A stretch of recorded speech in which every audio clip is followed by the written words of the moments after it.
Welcome in. This is Corbett's Corner as we are live here on YouTube.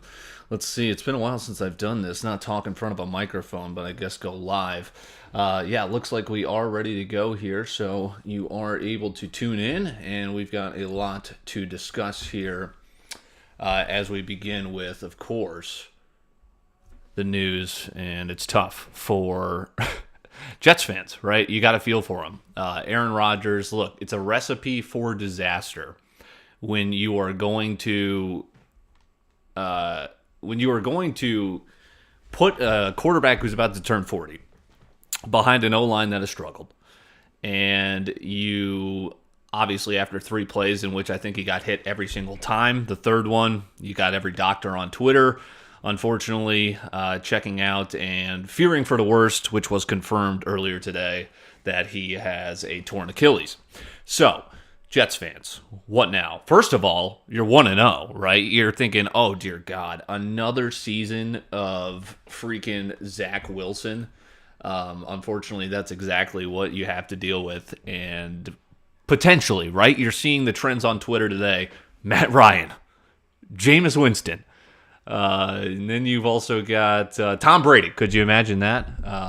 Hey, you know what? He might be the best option out of the 3. But do you sign someone? Do you go with Zach Wilson? It was a classic NFL game where everyone's thinking Buffalo Bills, no sweat cover. There's literally an article coming out where people in Wisconsin, a bar was basically allowing you to drink for free if the Bills won.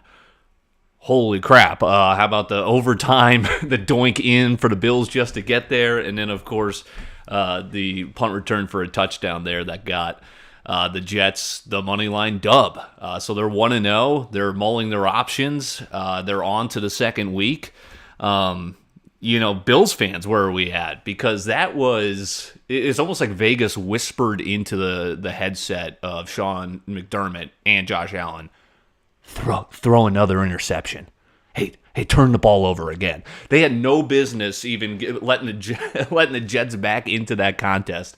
And, of course, they allowed them to win. That's a bad loss.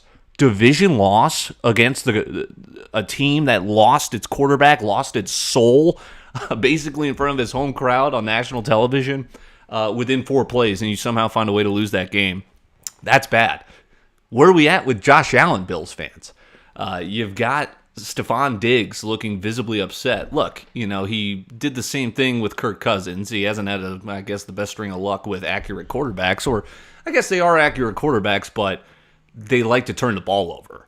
And now we're at the point with Josh Allen where it's like, okay, we get this guy has the talent to be an MVP caliber player every year. We're drafting him in fantasy because of his dual threat ability. You saw Sean McDermott on the sidelines going, get down, be smart. He's staying up. He's taking hits he shouldn't. He's making careless mistakes by fumbling the football, taking chances, throwing the football away, INTs. 4-4 in the playoffs now. Are you guys happy with that? Or is that a plateau? I think if you're Bills fans today, you would imagine they're going to bounce back. But, you probably aren't feeling so great in a do-or-die scenario with Josh Allen at the moment. Everyone was talking about, I believe it was co-favorites, was Josh Allen and Dak Prescott to throw the most interceptions. Well, Dak had a layup. He didn't even have to throw the ball in that rout of the Giants, one of the most lopsided defeats. And then Allen, he got picked off by the same guy 3 times. It was crazy. So let me know, Bills fans, where are we at? Obviously, you got to be feeling tough after that. Jets fans, you'll take the win, but I don't think you're feeling too great on Tuesday either, as you've got the confirmed news, right? Everyone's like, hey, the X-ray's negative. Well, you can't look at tendons on an X-ray, just a heads up. MRI today, boom, Achilles, toast.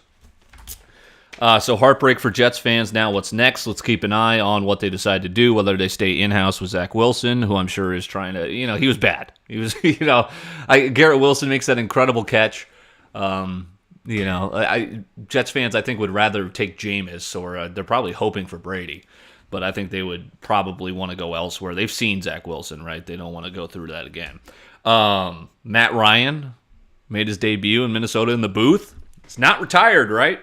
Not retired. Is he potentially thinking about, is he getting a call from the Jets? We'll see. They're 9.5 dogs at Dallas, right? That probably checks out. Zach Wilson, Dallas coming off that huge win. Bills, meanwhile, minus 9.5 at home versus the Raiders. Raiders, who just went into Mile High and beat the Broncos, Sean Payton. That's intriguing, but I could see that. The Raiders didn't look sharp. I'm not high on the Broncos this year. Bills in a bounce back, you would think. But again, that's a large number. So with that terrible loss, the Jets in limbo. What's their plan? Patriots start 0-1. The Dolphins go in as a dog at a playoff caliber team. Justin Herbert's throwing, like the quarterback we know he is. He's super talented. He's probably got the most pure ball, I just think, outside of Patrick Mahomes for how he throws. Just a great quarterback to watch, fun to watch. Tua, it's not as pretty, but now that he's looking healthier, it is pretty. Watching Tyreek Hill absolutely, graze through secondaries. I was talking to friends that Julio Jones might be one of the best receivers I've ever seen, biased as a 12-year Falcon fan, no longer.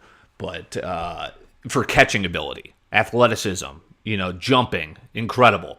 But Tyreek Hill, the way he gets open, the way he then can turn on the afterburners and leave people in the dust and throw up the deuce sign, that might be one of the best I've ever seen done. It's incredible. I mean, you got this small guy running all over the field, but he's getting separation with every movement he makes. And he's a good catcher of the football. So I think the Dolphins, look, this is a Dolphins team that Mike McDaniel, I think, is a fine coach. He nearly took out the Bills last year, right, with Skylar Thompson in Buffalo. If Tua can stay healthy, right, he's got this new helmet, right, because he had all the concussions last year. People are saying he's done with football. Football keeps chugging on. DeMar Hamlin, healthy scratch. Comeback player of the year because he literally came back.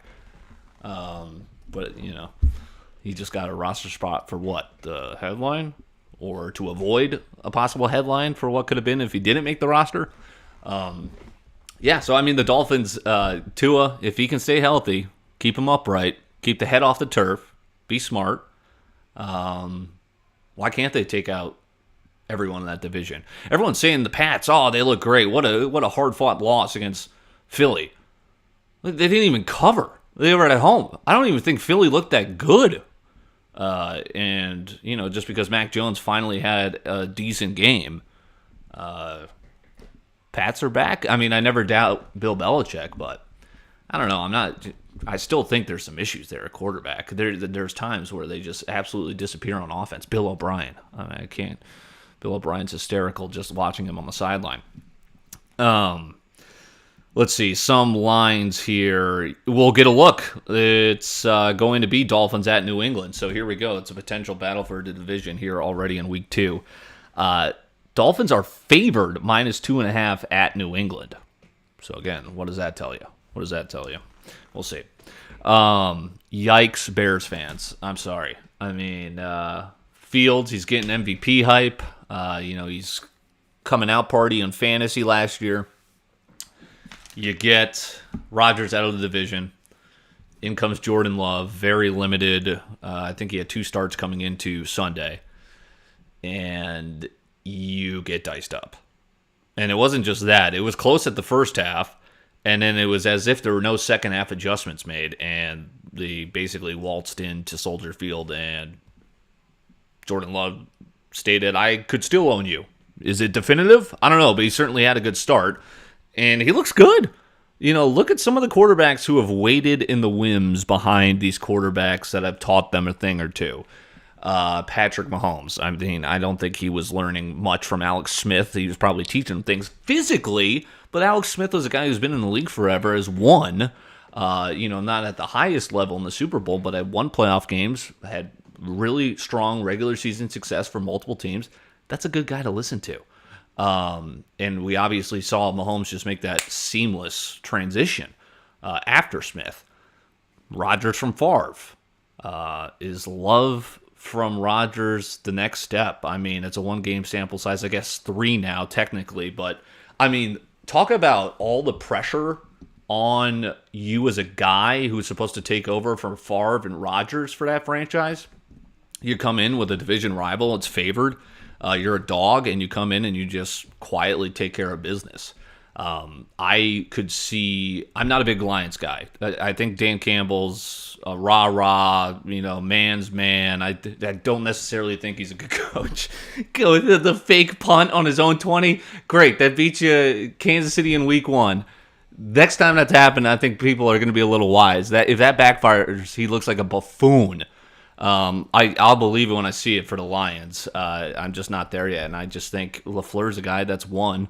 I know he had Rodgers, but that's a guy that's coached in the playoffs. That's a guy that's coached in big games. He knows what to do in a weak division. He's already got a win as an underdog on the road in the division, and that was without Christian Watson.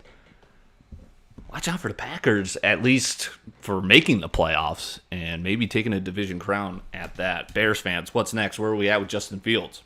Are you confident in his ability as a passer? Or do you want Caleb Williams? Maybe the Vikings might steal him for you. That was the only game I played straight up without a teaser.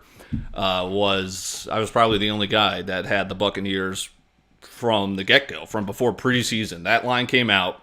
I'm saying 6.5 out of the Vikings, who love one-score games, field goal. And then I'm seeing everyone still on the Vikings, and the line is moving down. Sign me up. There was moments in that game where it looked like the Vikings were going to run away with it. Nope. Kirk Cousins turned the ball over almost as many times as Josh Allen, and the Vikings outright lose in front of their home fans. Dolphins were there in attendance on Sniffer's Row, pouring more money into a franchise that causes more heartache than a couple of Big Macs at McDonald's, and they do it again. What's next, Vikings fans? 0-1, you're 7-point dogs at the Eagles on Thursday Night Football, short week. People are going to tell you, hey, we're back in it, revenge for last year. Remember what happened in primetime last year against the Eagles? Might be a tough go. Kirk Cousins doesn't have a contract next year. You going for Caleb? You got Jaron Hall, right? Enough with the Kellen Monds. Enough with, you got to go all in for a guy. This franchise deserves it. This city deserves it. Kirk, it was people, his entire tenure here with the Minnesota Vikings has been, you either love Kirk or you think he's average and you're indifferent. I mean, that's the Minnesota fan base too, is like, they're not the Yankees. They're not Philly. They're not coming for your head, even though they time and time again disappoint you. But it's a passive fan base. It's a loyal fan base, loyal to the teeth. But it's almost their detriment, I think, because they give this team and franchise a pass so often, regardless of sport. Timberwolves, Twins. Twins look good this year. I will tuck my tail in between my legs there. Do it in the playoffs, though, but I thought the Guardians would actually have at least a shot there to kind of nab the division from them back-to-back years, but it looks like the Guardians don't want to win. So the Twins will likely host a playoff game, and you know what? I'd spend some money to see that. Are they going to snap the losing streak of how many playoff games in a row they've lost? They don't have to face the Yankees, though. That's a good sign. Bears. They were 1.5-point favorites at Tampa when these lines came out. NFL, you kind of get 2 weeks of lines let out at a time, right? You can kind of see look-ahead lines. They also I think this is the case. They have lines like through week 16 during the summer. Then they take them off the board once training camp and all this preseason injuries happen. So, you can mark some down and see how it goes throughout the year, which is interesting. But so that's the look-ahead line. Bears were favored. Now, obviously, you saw the Bears' performance. You saw the Bucs' performance. People are going to react. Vegas is going to react. Bears are now +3 at Tampa, and I kind of like that spot. No one thinks the Bears can bounce back. Tampa, I think that's a letdown spot. Tampa, the Vikings lost that game. It wasn't necessarily like Tampa won that game. So, hey, Bears fans, keep your chin up. Maybe you can go 1-1. Vikes, I'm not so sure about +7 at Philly, but who knows. Detroit -5.5 for Seattle. I think this is also a classic scenario of what we just discussed. And that is Seattle looked terrible in week 1. Detroit, of course, beats Kansas City without Travis Kelce, I might add. And now this line is what Detroit's going to blow out Seattle, right? We'll see about that. Again, I don't make any plays until like 5-10 minutes before kickoff. Obviously, I'm looking at line movement throughout the course of the week, injury news, practice news. But I think that's an intriguing line to keep an eye on and see what happens as we move closer. Here is a line that I'm marking down right now. And again, you can follow us at COR_BET for all me and the gang's bets each and every day, each and every week. Sebastian Urban, tough week, but he is still obviously our most profitable bettor over the last 2 years. I think he's up 50 units, and he's got $50 units. He's got the big boy units. So, I mean, that man is winning some quiche. And the boys are having a good year. NFL, I'm strangely have been really on top of things last 2 years. I had no business winning this, $100 teaser last night with the Jets and the over. But, wow. I'll tell you what, I was cheering, jumping up and down when they took that back to the house to cash said teaser. I'm not a Sean Payton believer. I faded him with a teaser of the Raiders this past weekend. The Raiders won outright. But I love the spot as of right now. They're at home. Sean Payton looking for the first win in his Broncos tenure. Home win. Commanders looked really poor against arguably the worst team in the NFL, the Cardinals. They are making the West Coast trip. Not full West Coast, but Mountain Coast. To Mile High. East Coast team. Broncos. Out of conference game. You don't really play them, see them that much. I like the spot here. Broncos minus 3.5. I think there's a reason they're favored. You get the 3 points there at home, right? It's traditional for NFL betting. So that would say that the Broncos are a half point better than the Commanders. I'd say that's probably about right. Well, let's say they get a touchdown there. The hook maybe you buy the hook there if you're a little worried about it on 3.5. But I kind of like that spot as of right now. We'll see if anything moves or changes as we move closer to Sunday in week 2. All right, so again, this is kind of the new edition of Corbett's Corner, Core Bets, as we talk everything in the news and world of sports and also anything you need to know to make a little quiche. So I'll be live Tuesday through Thursday at 2 o'clock Central. So you can count on that and look forward to being with you each and every day there. So let's do my guy Zay Flowers. He looked incredible. They're getting him the ball. We knew he was going to be a part of this offense. He looks like the focal point. Ravens, my squad now, right? Unless maybe Matt Ryan comes back to the Jets, and then, no, we'll see. I don't think that's happening, but might be a discussion. No, Zay Flowers looked great. I've got his jersey. I was repping it. Ravens get the dub. Texans look terrible. Lamar didn't look great. We questioned Josh Allen, questioned Fields. I think there are still questions for a former MVP in Lamar Jackson. Can he stay healthy too now that they got this deal? But Zay Flowers, he looks like the number one guy, which is awesome because I drafted him in like basically every league I possibly could. Rooting for the guy, and he was trending on Twitter, and he looked really good, really elusive. He's making plays that you don't see every day, and he's doing that as a rookie in his first game. So that, again, it was the Texans, but I was impressed. Bijan looked good. Obviously, those two are going to get looks for Offensive Rookie of the Year. They're both different conferences too. Jahmyr Gibbs as well for the Lions. I thought they didn't use him as much. That's going to be. He showed flashes like he could be obviously Offensive Rookie of the Year, but they also have David Montgomery who's going to have touches, right? And I guess Tyler Algier or Tyler Hingier, as I like to call him, showed out as well. So does that potentially take from Bijan, even though Bijan found his way into the end zone? So did Gibbs, if I'm not mistaken, but I could be wrong on that. So Zay Flowers, my guy. Let's see. Yeah, here we go. Vegas.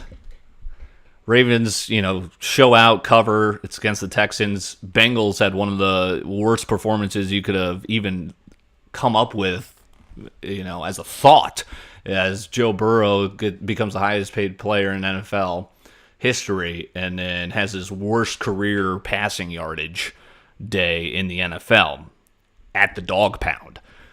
Is Cleveland going to take that division? Steelers looked poor. Ravens are 3.5-point dogs at Cincy. which kind of shows you, okay, Vegas is expecting Cincy to still be good, bounce back. This is back-to-back years now since he's had slow starts out of the get-go.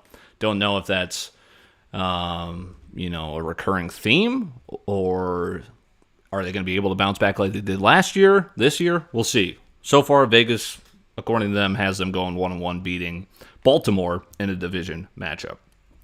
All right, let's get out of here. As I could not have been more wrong about a coach as we slip down to the collegiate level of football than Jeff Hafley. I loved his mantra. I loved his pregame presser. I was get in. I was hashtag get in, and now I'm hashtag get out. Jeff Hafley, get out. That's what I am. It's been miserable. Lost to UConn. I wouldn't have let you on the bus if I was in charge there at Boston College after that occurred on the road. Jim Mora Jr. or not, that's inexcusable.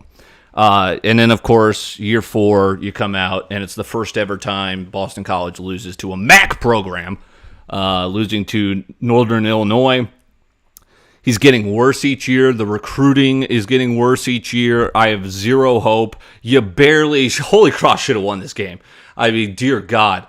9.5-point favorites was already embarrassing enough for these FCS games. They don't come out until the day of, as opposed to college football normally getting the full week with lines coming out each Sunday. Saturday morning, I wake up, I'm in disbelief. I already know the shit show we are in for.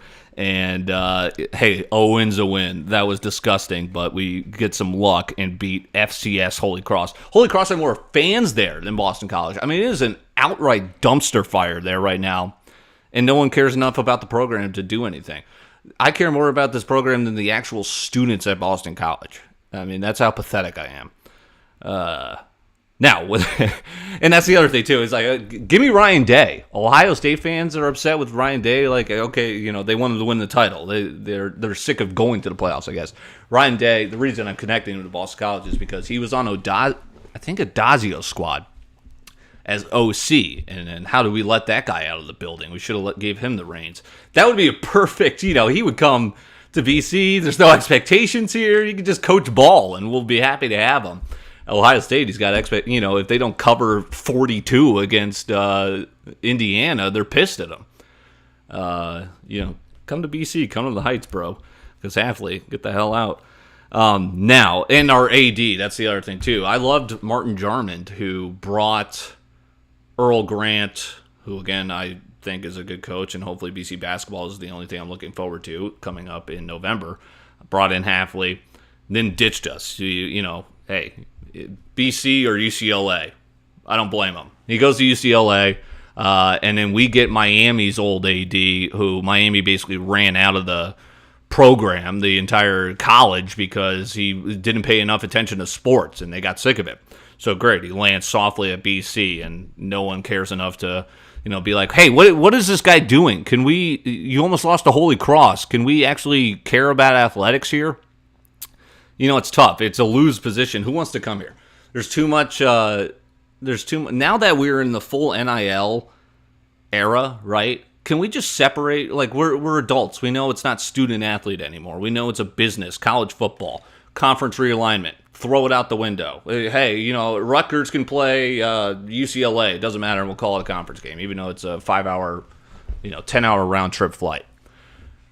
It's all a business. So why can't schools like Boston College treat it that way? Separate it from, hey, you need to have a 34 on your ACT. Separate it from, hey, you need to love Jesus Christ.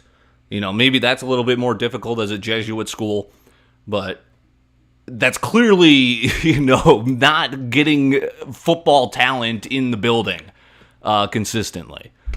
And now in this era, why don't we treat it like the goal is to make your football team profitable, make your university profitable, make your football team good.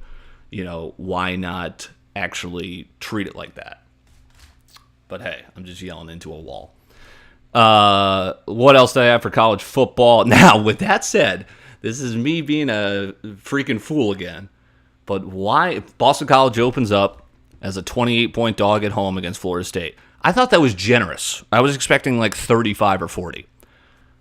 No one has touched Boston College line with a 10-foot pole. Everyone's pouring in money on FSU.